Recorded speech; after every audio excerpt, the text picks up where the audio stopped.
Say, look, G1 and G2 are both difficult, big, difficult players. They may compete, that is difficult. They may cohabit, that's also difficult. Sorry to sit in Munich and say this. There is a mental block which doesn't allow the developed world to understand that that engine is moving faster. You are doing the catching up. You have talk about accesses, Turkey, Pakistan, Saudi Arabia, creating some alliance. In the region that this is really a spur of the moment thing. Everything is relative, and flattering the Europeans was far better and far more welcome than insulting them. This is an India Flex panel. We have the finance minister who is administering the fastest growing large economy of the world, that last year contributed 17% of global growth. With 4% of GDP, when India grows, you grow. I think that's the bottom line. That when we grow, it's a global good. And in some sense, the person who's responsible is with us today. Someone who took India through the pandemic, through the European conflicts, through change of presidencies in certain parts of the world. And of course, we are still growing, we are still standing, we are still looking to a better tomorrow. I think that's the bottom line introduction for the finance minister. And of course, along the way, we signed a few agreements, and we have enhanced our international array of friends and partners. And for that, the foreign minister is here. But I'm not going to start with either of the two of you. I'm going to start with Carl Bildt. And Carl Bildt, because I think it's Carl Bildt's day. When Rubio spoke this morning, it was a olive branch. This is after J.D. Vance's speech last year. This was like making friends again with you, right? Carl, this was an olive branch. This was conciliatory. Yeah.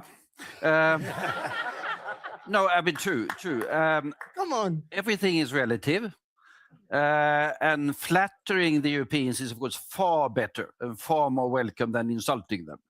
And since the previous strategy had been tested quite extensively, they decided to go for the flattery. I mean, we Swedes were, of course, slightly upset. I mean, he went from the Sistine Chapel to the Beatles. He forgot ABBA. He went for all sorts of European nationalities. He didn't mention Sweden once. No, we set up the state of Delaware, which might not be the flavor of the month in the White House, I guess, but still a contribution, which has the same blue and yellow colors as the Swedish flag, by the way. That was forgotten. But if it's slightly more serious, the description he gave initially of the word was, I think, something that we Europeans don't recognize.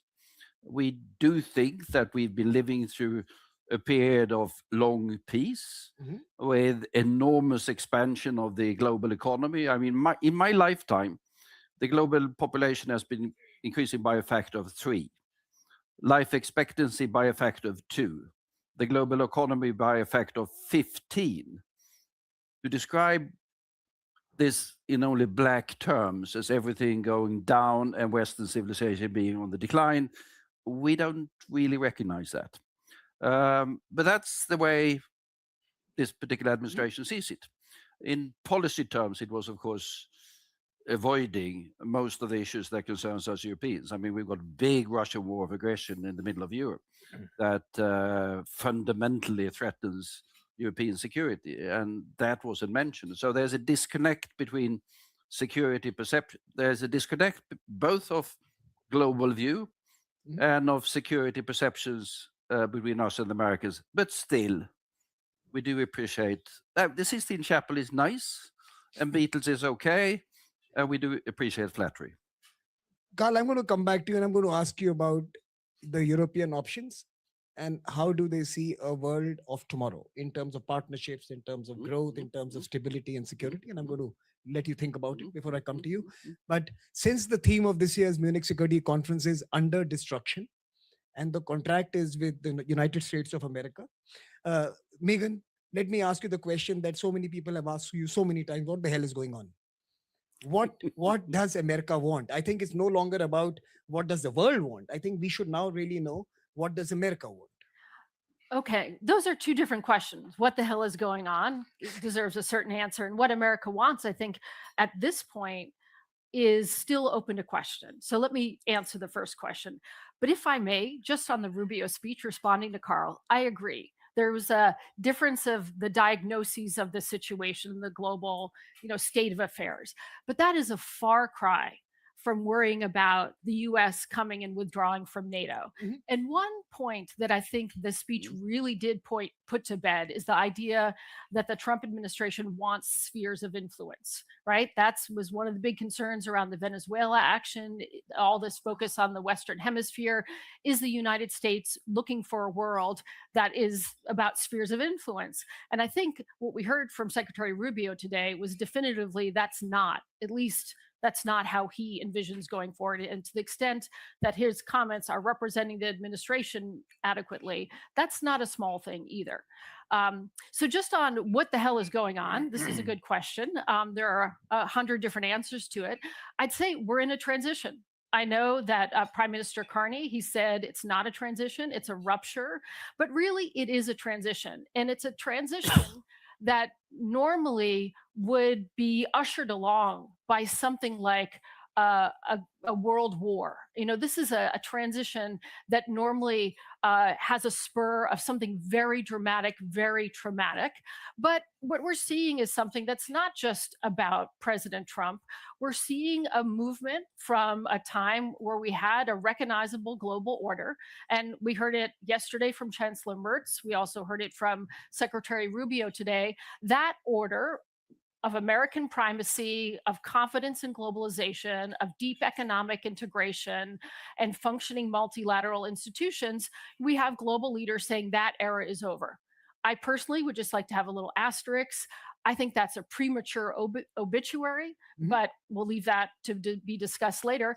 And we're moving into something else. And while we don't know exactly what it is, I think we have to all adopt a new set of assumptions. And some of these assumptions have to do with interdependence. We now have to assume that it can and will be weaponized on occasions. And that's a big shift.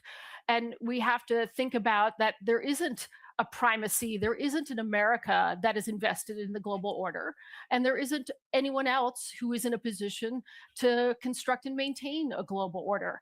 So I think that those kinds of issues are going to be underpinning what's going forward. We have to assume that economics and national security are going to be fused. It used to be you could think economics and geopolitics were slightly separate, but that's no longer the case. You used to think domestic politics wasn't driving international affairs. That's no longer the case. So that's the start of my answer. And Megan, I'm going to come back to you and ask you a question that we spent a better part of the last couple of decades in Western capitals, talking about de-risking from China. We now have a new stream of study, maybe even at the Welfare Center, de-risking from America. And what does that really mean? How do you balance your stakes in an American-led order with a world that might look very different if things were to unfold as you are suggesting, right? So I'm going to come back to you on that. But I really like that point that today geopolitics and economics are indistinguishable. And I'm probably going to turn to the Indian finance minister on that particular aspect. From being the chief financial officers and the managers of treasuries as finance minister of a country, you are now in many ways the manager of risks, kind of the backstop to how geopolitics unfolds in daily lives of individuals. Atmanirbharta, or self-reliance and autonomy of choices, is something that India has long pursued, and under Prime Minister Modi, this has been one of the central pillars of our approaches. How is that playing out in this world of geopolitical disruptions and shocks, whichever way you would describe it? Thank you. Thank you also for having me here. It's certainly a very critical time for economies like India, which, much against all the odds, is because of the domestic strength retaining its growth momentum. And so for the last 4 years, 5 years, since after COVID, when the revival of the Indian economy started, and since then, we've maintained and sustained the growth momentum. But this is against all odds, in the sense the volatility externally is so high. And I would upfront put a line which I thought would be the best conclusion for your conclave today, is if there is stress because of the global uncertainties, No country can achieve stability unless, even under the stress, unless your domestic policy has the agility Hmm. and the strength with which it can mitigate or offset the imported volatility which all of us will have to suffer. Today, I don't think the global volatility has left any one country untouched, just as COVID didn't leave any one country untouched. Mhm. But if all of us are struggling to bring our economy to do something for its own people's sake, it is only possible. And I would strongly request you, your members of the think tank, to study this. And I would think India is able to offset the imported volatility Hmm. only because of our domestic policies, agility, and also because of the large domestic market we have. Now, with that said, equally, the volatility is not because of one country or another which is playing as the, I'm not sure if I find an equivalent word, the takedar, The arbiter of arbiter officials. or whatever. It's my role, Uh, for whatever reason, I'm not commenting or judging on it. But that has become possible and that has gained traction today in one particular language, earlier in a different particular language, which continues also even today from the other side of the globe. Sorry.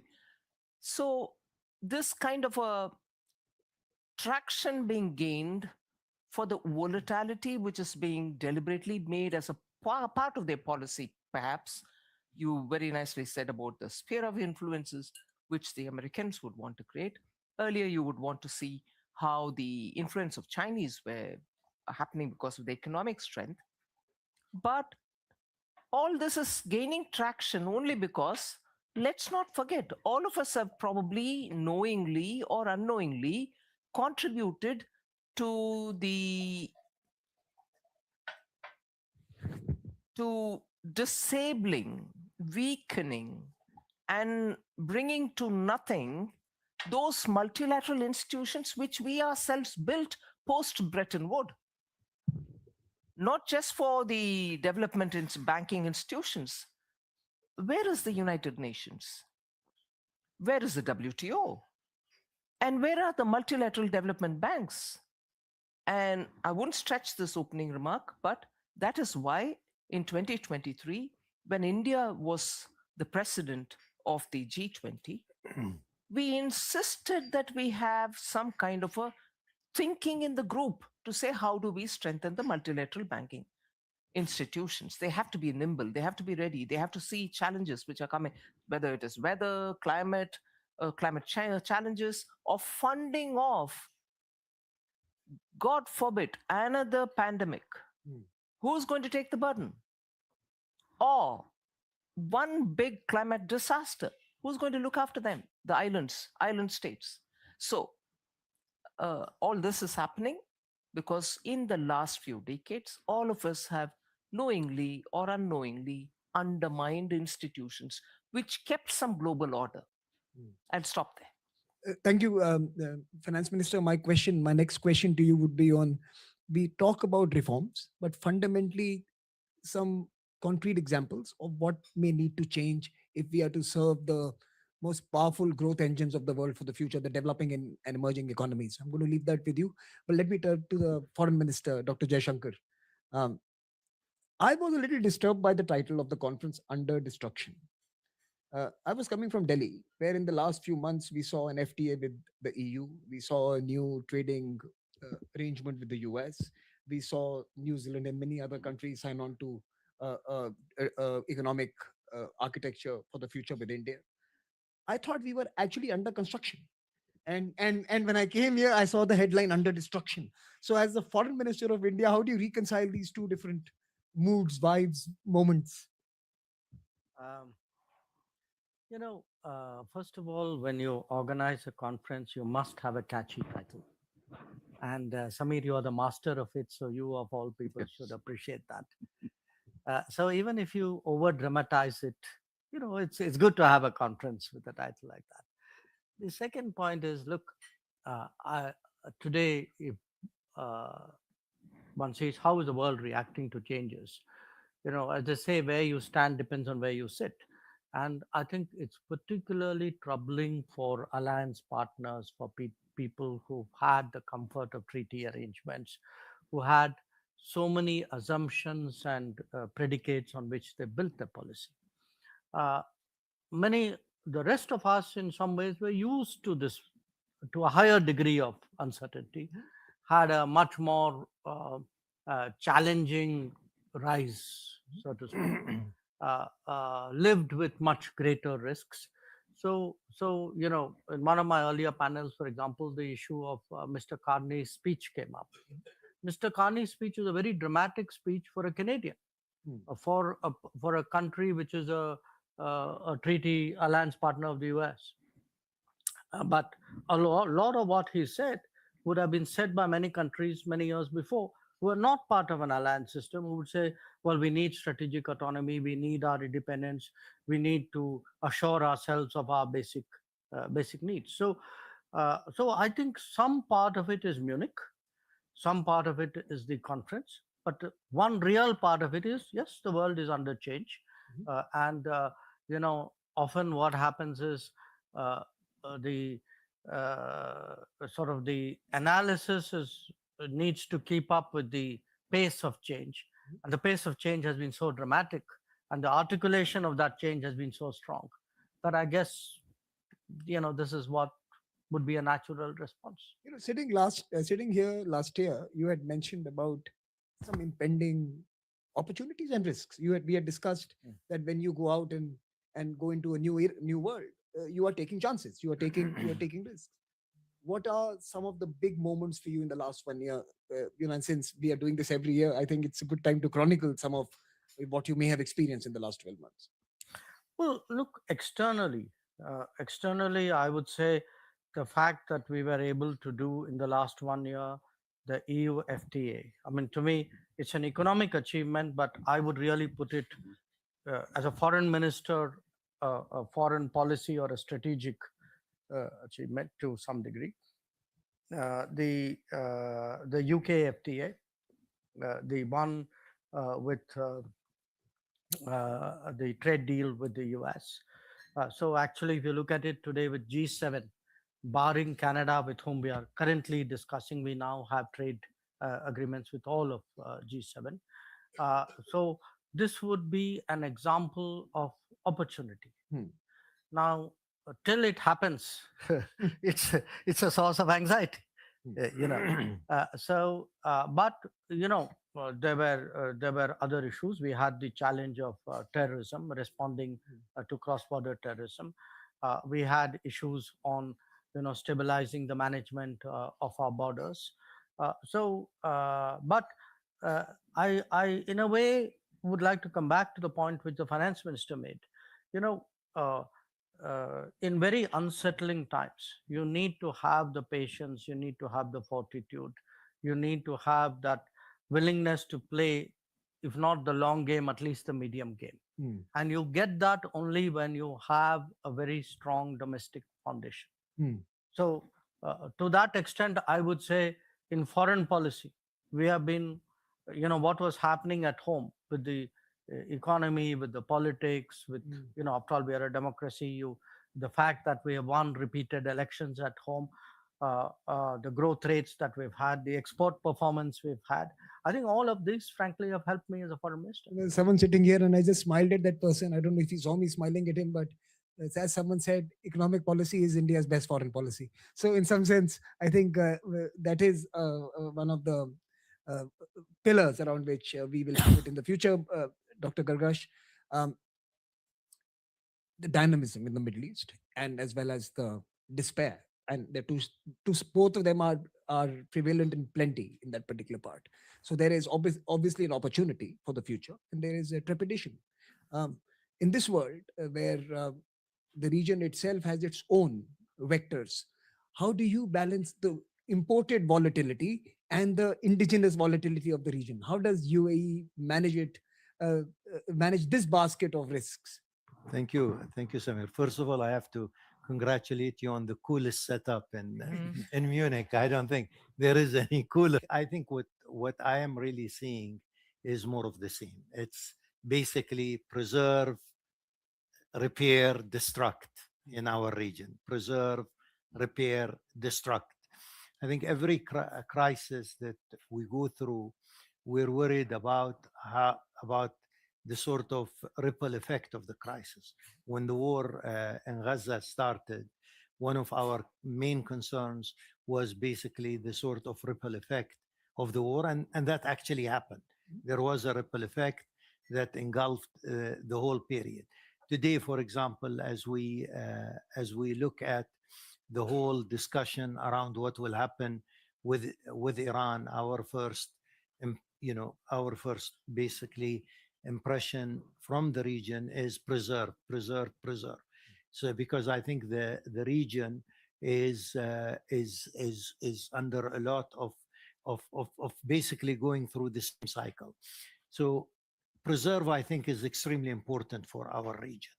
The idea that things are not perfect, but what we have seen is when they are tinkered with, they actually get worse. And then we go into destruct and repair. And I think this is what we are also seeing in Gaza today through a whole program of trying to repair the destruction of that previous period. So I think the first thing to say about the region in this current very difficult period, where we know that one of the big conversations of what happens next in Iran, the voices in the region are saying preserve, resolve politically. Do not resort to military action because the ripple effect and the cost will be too high for whatever you're thinking about. So I think we are very much in that cycle. Today, for example, as the Board of Peace will meet, you're going back to repair, and you're repairing also what was destructed. And Syria is the same thing. So I think in these three words, we are really seeing a region that is basically going through this recycling process. Now, having said that, it doesn't mean that there aren't any bright spots. Minister Jaishankar spoke about FTAs. Our FTA with India, our relationship with India is a bright spot, for example, in the region, because as you said also, economic policy is not only the best foreign policy for India, but I think for a lot of countries, actually. If your major focus is geo-economic, I think you benefit much more in directing a foreign policy. I mean, again, you can't leave it geo-economic as a whole, but I think you need to make it predominantly geo-economic. Now, this leads me to another thing. The other thing is the sense of cooperation in the region is not very strong. And it's fleeting at best. So again, I think we have not been able to create a permanent sense of cooperation. Now, Community. Community and cooperation. So, for example, you have talk about accesses. Turkey, Pakistan, Saudi Arabia, creating some alliance. In the region that this is really a spur of the moment thing. This has been part of the history of the region since the Baghdad Pact in 1950 something. But nothing really is happening. It is more a reaction towards how you see the strategic landscape, but it's not reality in many sense. So I think just to conclude here, I think what we need to do is we need to get out of this sort of cycle that I described, and we need to try and find a sense of community in the region, a real community rather than something that is addressing the latest geostrategic changes and so on and so forth. So I'm going to come back to that, the region and a new community, but I have to let the finance minister leave. But before you leave, ma'am, your office tells me you have another meeting now. But before you leave, I want to ask you the question I said I would ask you, that what are the 2 or 3 areas or aspects of financial governance, international financial governance, which requires urgent attention if we are to unleash and unlock the potential that exists. See, I'll draw from the experience of the emerging economies. They have, in their drive and desire to move fast, grow fast, and be able to give an inclusive growth to all its people, have done a brilliant set of innovation. Some of them have adapted technologies in some aspects of their economy, and some others have used it in a far more wider spectra of their economy. That's one example. Second, extraction and maximum utilization of some of the commodities people have, or rare earths that they have. People have realized it and started doing it. But of course, it's going to show result after a few more years. So the way in which many of these economies are coming out of the box of the old set of planning to newer ways in bringing energy back to the economy, jobs back to the economy, and making sure that that is adequately funded, public or private, has given a lead advantage to many of these emerging economies. And that is why you find, despite some of the turbulence, which will hit them as well, their growth suffers lesser than the growth which suffers much more even in developed economies. Now, developed economies and their flexibilities have become far lesser than what they should be. They're rather rigid. Their planning processes have also not understood that applications are required. I was quoting in the morning when I was talking on the climate-related matters. Netherlands suffers in terms of the way in which their grids are not really up to date. They may be on the route of generating more renewable energy, but the grid's not being able to take it at a time when surge happens in, let's say, solar. And then when the base energy requirement comes in, fall back on fossil fuel. And that adaptation and the talking to each other of the generation grid and the transmission grid is not working out. Now, if that is happening in Netherlands, which you would think is part of the developed world, Spain gives you another example back again. So the transition in terms of commitments that all of us have made, renewable, we'll move to no more fossil fuel, you're not ready with systems. Contrast that with what is happening in emerging economies. They're bringing in emerging newer technologies, not just in energy, but also in very many different ways. Get your rare earths, get your processing done, be ready with chips. I can give 3-4 such examples. The old order has given a comfort to many of these economies, which are largely G7 and countries. They're not nimble-footed. Similar is the case of institutions. Whereas the demands coming from emerging economies, which are moving fast, is we are the engine for global growth. We are showing nimbleness. Come on, why wouldn't you want to do that? So the global transition, I've taken energy as an example, I've taken digital adaptation as the second, is slower in developed world than in the new emerging markets. So this, I think, has I'm sorry to sit in Munich and say this, there is a mental block which doesn't allow the developed world to understand that that engine is moving faster. You are doing the catching up. That's true. It's a difficult bit to bite, but I leave it there. Ladies and gentlemen, please applaud the finance minister of the fastest growing economy. Thank you so much for joining us. I know you have to leave. So we will continue this conversation, but we'll allow you to leave, ma'am. Thank you so much. Let me ask you, Carl.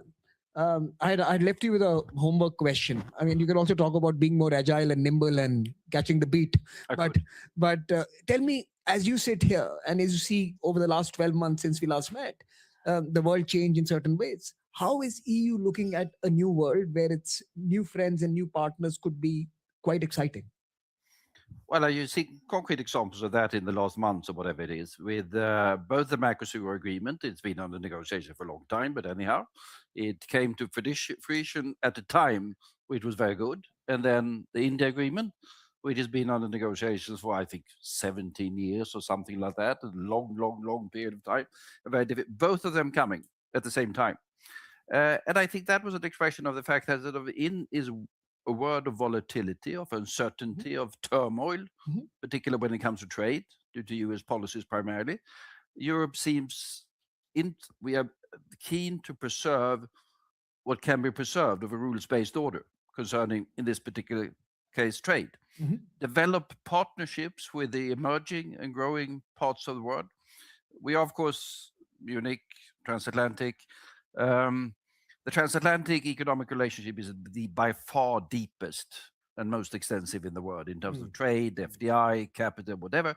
But 60% of the growth in the global economy is in Asia Pacific. And that requires new arrangements. And let's speak about trade. We are, of course, firm believers in multilateral cooperation across the board. We have the AI summit coming up in Delhi next week. It's not quite the same thing, but obviously we need a dialogue on those particular issues. It might be that we need sort of guardrails and agreements as well. Can't do without it. The COVID, the pandemic. You guys are very good at putting guardrails. I think you should now talk about how India and EU can create innovation using AI and emerging technologies. Is that not what we are trying to do next week? I mean, I was surprised by the fact that we have 100 Swedish businessmen going to Delhi next week dealing with AI.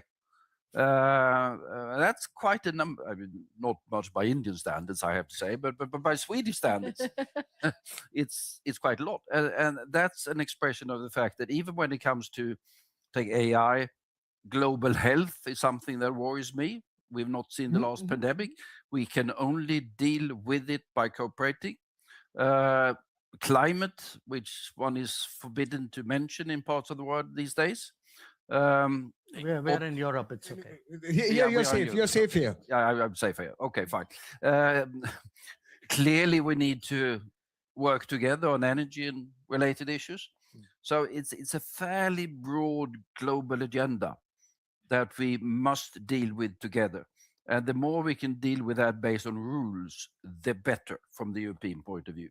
I mean, we heard sort of Colby from Assistant Secretary of Defense or whatever he is, sitting in this particular chair the other day saying the rules-based order was a bad word that should not be mentioned. That is not the European point of view. Okay. Megan, I left a question with you. Yes. If it wasn't difficult to de-risk from China, the world is now challenged to think about also life that protects it from the excesses of the US. Now, how do emerging powers, developing countries, middle powers, whatever description you want to use, Sure. how does it pan out? Sure. And you earlier referred to the Belfer Center having research on this. It's not on de-risking from America. It's more on middle powers and how they're navigating a new landscape. So slightly different. I guess maybe I would say three things at this point. I understand the push of not just middle powers or emerging economies, but Europe and others. I understand the push for strategic autonomy, which is another one of the phrases that we're hearing a lot. And I would simply say that strategic autonomy does not mean severing ties. It just means creating options. And so the de-risking that you're referring to, I mean, as you rightly say, Samir, de-risking from China has been very costly and very difficult. And de-risking from the United States, because of the size of its market, its technological dominance and financial dominance, would be even greater or impossible, I would say. So the idea is just to create options, and that is a form of de-risking which can be done and is underway. So that's the first thing. Strategic autonomy is not severing relations. The second thing is just the fluidity of diplomacy. That's another going to be new normal, and we're already talking about it. We're talking about these trade deals. We're talking about it, and the AI conferences in India. There's just a whole lot of things going on that are not driven by the United States or even China, and that is a positive thing. And I think that's part of the way of managing some of the global risks. And the last thing I would say is just, and I call me what you will, but optimistic, I think, is a fair word. Don't give up on the United States. I think that I'm hearing the United, and I understand, particularly from a European perspective, everything around Greenland. I understand that was fundamental to the relationship. And so I'm not saying that the relationship hasn't really suffered recently, but I would say that putting America in the same basket as China and Russia doesn't make sense. And in It hurts terms- a little, right? But no, I get Yeah, you. I get right. you. And just to finish on that point, just look at the history of American resilience, and look at what's happening in America. It's early days, but there are a number of ways in which Americans are saying we actually don't like what's going on. We don't like what's happening in Greenland. We don't like what's happening in Minnesota. We don't, and so you're starting to see that. So, not to say that others shouldn't be taking action to secure their own future with a different kind of America, but I would, as Gideon Rockman put it in his column, I would keep an open mind. Open mind, Dr. Jaishankar. Statecraft and the global order, in some sense, both in a virtuous, sometimes vicious relationship. While we can certainly see the texture change in the transatlantic relationship, and therefore the undergirding of the global order as we know it, the transatlantic relationship being the base, we have not necessarily seen the emergence of any new arrangements that can undergird the future. I'm asking you to just wear a thinking hat. What are some of the relationships for the future that could actually support growth, stability, prosperity, and peace in the decades ahead?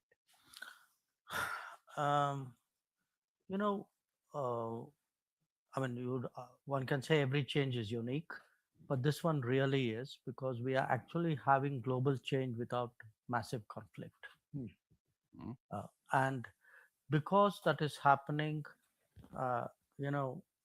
it's not, there's no guillotining, there's no sudden moment when there was a shift. So what is happening is there are strong elements of continuity. There are dramatic elements of change, depending on, who is highlighting which part of it and how we are impacted by it. We tend to pick that, the balance to our comfort.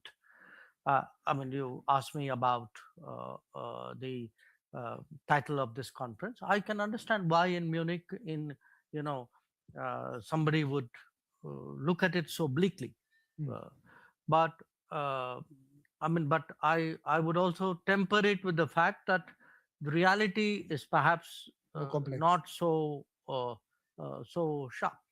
So here's my thought. Number one, I feel we are headed for a long twilight zone, and a long twilight zone where some parts of the order will remain, some parts will not, some organization will remain, some won't.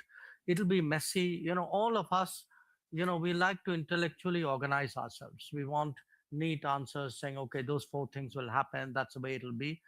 I'm afraid we're not going to get that, because more than anything else, there is actually so many dimensions are changing at the same time, and they're fading into each other. And the natural inclination for many years in an order is to stabilize. I don't think that's the natural inclination anymore in every quarter.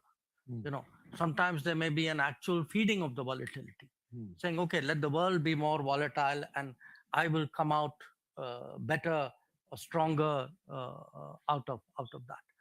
The second, and I'm picking up on something which Megan said, there's particularly in our part of the world, there's always been that concern about what is called the G2. What happens when US and China get together, and it has a history which goes back, I think, to Obama's time and so on. But I would point in a way to a G-2. A G-2 where people say, look, G1 and G2 are both big difficult players. They may compete, that is difficult. They may cohabit, that's also difficult. They may be opaque, that's also difficult. So let's all develop, our own thing, and find. Now you could say in a way this kind of ties in with where Carney was going. Carney, of course, said middle powers. It may not be limited to middle powers. There may be bigger ones also. And which brings me to Please go the last point. I mean, to me, that is what the de-risking is going to be about. Hmm. You know, look, nobody, I don't think anybody is saying, oh, I'm going to move away from the US or disinvest from the US. In fact, the experience of the last year, everybody says, let me find more ways and To engage safer with the ways US. and redundant ways of engaging the US. So that if those three things don't work, the other two things will work. So I see, in a way, you know, this is half a joke that in Nagoya they invented just in time, and Indians invented just in case. So we run high inventories, you know, in case that happens, you do this. In case that happens, you do this. So I think the world is moving to a sort of a just in case. It'll be costlier because we will build more things for the rainy day, for the stormy weather, but a kind of a long transition, a G-2, much more de-risked focus. That's the kind of scenario I can see emerging. Dr. Gargash, I'm going to ask you the same question. Now, what happens to the region you're from, but in the wider global context? Big powers and their interest in your region, the frictions within. How do you see a world and a Middle East emerge in that world? Well, I think the region in many parts of it is underperforming. Many of the larger population countries in the region are underperforming, and a lot of the underperformance is also due to political choices. I think that is one area for a region to rise. You really have a region like someone described it as a two-speed region. One where you have the Gulf states doing very well, but many of the traditional centers of gravity in the Arab world, for example, are not doing very well. So clearly, you need, in my opinion, many of these more populous countries to perform much better. I think on the other hand, also to do that, you need a clearer sense of leadership. And I think you need a clearer embracement also of open market economies together with the transparency that comes with these economies. You cannot do it any other way. You have to embark on it. You have to do it. And you take, for example, a country like Iran. Iran is definitely underperforming. For a very talented, large population, it's underperforming. And the way forward is very clear. Iran has to end the rupture with the West. It has to talk directly to the United States. And of course, we have to also do everything we can to avoid an attack or clash with Iran and to resolve this politically. But I think that is an important area. I think also the other important part for the region, as I mentioned earlier, we need more of a sense of cooperation. The idea basically is we have two options, an option of competition and an option of cooperation. In many cases, I think we opt for options of competition. Competition is not a bad thing if it's done within a clearer sort of rules that everybody abides by. I think the third thing there also is that the region has to also leapfrog into technology. Clearly, many countries now, new economies, etc., cannot go the normal cycle, but they have to leapfrog into technology. Now, in order to do that, you have to actually, as I said, embrace open market economies and so on and so forth. Thank you. I'm going to open it up to all of you, to all the believers who have stayed back. I'm going to turn the mic to you. Anyone wants to come in at this time to ask questions to this wonderful panel? Please raise your hand and we'll get the mic to you. Can we have the mic with Asha here? And there's a, do you want to come in? No. Okay. Can we have a mic to Asha? I have a question for Dr. Jaishankar. Sir, if a scenario, transpires where the US ends up successfully becoming the hegemon, which it really wants to be, sort of a global hegemon, take leadership in AI, take leadership in technology, take leadership even in military prowess, and even take leadership in Middle East, would you be comfortable with that scenario? And how would you deal with it if it happened? I think that question is to Dr. Jay, but I'm going to go to all of you to answer that question. I think that's a good question for all of you to answer. There's a hand there. Can we get the mic? Yeah. Go ahead, Wolfgang. Please ask your question. Yeah. You spoke about, Mr. Minister, on the twilight situation. Will this period be based on rules, or will it be without rules? The long twilight zone, is it rules based or is it chaotic? Any other hand? Last question. Sorry, thank you, Sophie Eisentraut from the MSc.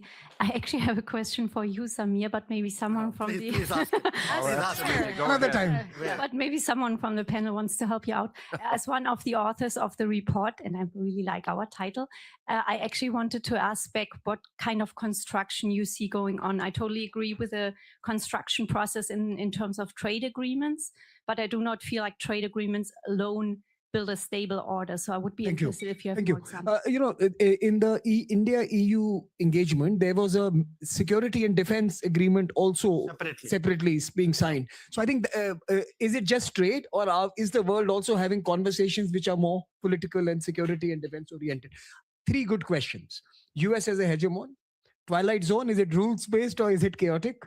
And the construction that is happening, will there be political, military, and security conversations happening amongst other countries? G-2 in the G-2 architecture. So, Megan, should I start with you and go down the panel? I think good idea. Yeah. Sure. I won't answer all of them, particularly the Twilight Zone question. But in terms of, let me first take the hegemon question. I find it an interesting question because your assumption is that the US wants to be a hegemon, but actually I think what we're seeing is the exact opposite. What is so unusual about this particular moment is that you have an American administration that's dismantling American sources of power in the world. So that's not what a hegemon does. A hegemon would actually be looking to sustain and extend its influence, military, economic, and political, and this is much more selective. So I think we see an America that's, revisionist on economic issues in a serious way, and maybe more status quo when it comes to security and other things. So I guess that would be my response to that question. In terms of evidence of the construction, I think it's really positive that we're seeing evidence of construction already. And I think trade is the most obvious one. Where I would really look to see progress, and I think it's too early to say that there actually has been, but where I'm hopeful and I think is very urgent is in the technology sphere. That's where we need to see more global construction of norms, institutions, and agreements. Dr. Gargash? I think, again, I'll pick up on some of the points that were mentioned. I think from the Middle East perspective, the US role remains extremely important and remains very constructive. And I think we need the US role in the region, but we also understand that it's becoming a more multilateral world. The comment, I think, that was written by the president of Finland recently, I think is extremely apt, where he says we need to see a more multilateral world, but not necessarily a multipolar world. And I think this is what we need to work on. We need to accept that multilateralism is a good thing, but multipolarity is a bad thing, I think, from that perspective. Vis-a-vis the Twilight Zone, I remember we had in the Raisina dialogue in Delhi. I can't remember if it was last year or the year before. We spoke about this, and my comment, I think, was that we don't expect that there will be another San Francisco moment, and because we will not be able to assemble another San Francisco moment, the changes that are happening today will have a certain degree of chaos, because they will not reach out to every single organization and every single process within the organization. But I think in the areas where they will actually affect the various, multilateral institutions that they will have, I see more chaos rather than order. But I don't think, as Dr. Jaishankar said, that this is going to touch the whole system. Carl, let me turn to you because he has one extra question that he has to answer. But can I turn to you now for your responses to those? I don't think we are facing a situation where anyone will be hegemonic. I think that's not going to be possible. Overall, I mean, looking back, history has always been a fairly messy affair. More or less messy, more in terms of times, in terms of regions. And I think we are heading now in the period where it's going to be more messy for quite some time to come. Can this be balanced by constructing, as we say, or do we see any sign of that? Not much. I think we are still in a destructive phase. I mean, we see the US leaving virtually everything that is not bilateral. They do bilateral deals, but be that global health, or be that climate, or be that trade, or be that whatever, they're leaving it. And they're still the biggest country in the world in terms of its power overall. So, of course, it affects. Then us others, be it Europeans or Indians, others, we are trying to sort of balance this by different sort of agreements. There are limits to what that can be achieved in terms of handling the entire global situation, but that's the way it has to be done. But we are heading for a more messy period in history. And what you've done is you have cleverly responded to all three questions by using the word messy. That was a common adjective for each. So, final words to you. Well, let me first question say, in a way, I agree with both Carl and Megan, and in fact, Dr. Gargash as well. Look, I think it's not possible to be hegemonic anymore. And I'm not sure, as Megan pointed out, the US wants to be hegemonic. I mean, to the extent you have something like a national security strategy, it actually says, look, we are not here there to solve everybody's problems. We are here to look after our own stuff. And when our interests are concerned, we will step out there and do it. But, the consistent refrain for the last year has been, we are not the world's policemen. We are not the world's problem solvers. American people have paid too high a price for it, etc. So I think that seems to be the reality, because after 1 year, actions broadly tally with that kind of thinking. On the Twilight Zone, look, I mean, the Twilight Zone being Twilight will partially have rules and partially not have rules. And it won't be consciously people say, oh, there are nice rules and let me be a rule-abiding person. Mostly rules are observed out of habit and self-interest. So there will be many cases where protocols will apply, SOPs would apply. In fact, I would, I mean, that's a later point. I'll come back to that. I'll return to this point in a way. This issue of FTAs, look, okay, FTAs are ultimately about trade, but again, I would argue the European FTA is very different, because Europe has used FTA to shape larger foreign policy positions of its partners. So I would not put it as the same as, say, a New Zealand FTA or a UAE FTA. I think there is a different value. What we discovered is you really cannot upgrade your relationship with the European Union if you don't have an FTA with the European Union. And my own experience, even in this 1 month, even as we were approaching the end of the FTA, so many other doors opened up. So I sort of predict a very active year for our relationship with Europe. And, I think somebody mentioned, and I think Dr. Gargash also spoke about multipolarity and multilateralism. My understanding of what Alexander Stubb wrote in that book, and I've talked to him a few times about it, he is actually cautioning. He's cautioning that you're going to have more multipolarity with less multilateralism, and that's not good, because there are more variables and less discipline. I mean, that's a short point. I agree with him that it may not be so good, but I feel it's going to happen. So the reality of that Twilight Zone is actually going to be that many things will continue because there will be enough self-interest. Many things won't continue because the US or other countries No, but I mean, we keep talking about the US. I think China is also a very important factor in all these calculations. And what we will see, I think, will be these coalitions, small coalitions, plurilateralism, minilateralism, call it what you will. So a group of countries coming together for a limited purpose. and a limited time. Yeah, it's been there for 20 years, but their role in the total diplomatic space will actually grow. I think we are going to close this now. So thank you so much for your time. I've extended this session already by 5 minutes. Please join me in applauding this wonderful panel for their interventions. Thank you so much, sir. And just in case we don't meet next week for the AI Summit, come to Delhi in the first week of March for the Raisina Dialogue. And of course, we'll see you again next year, the same place for lunch.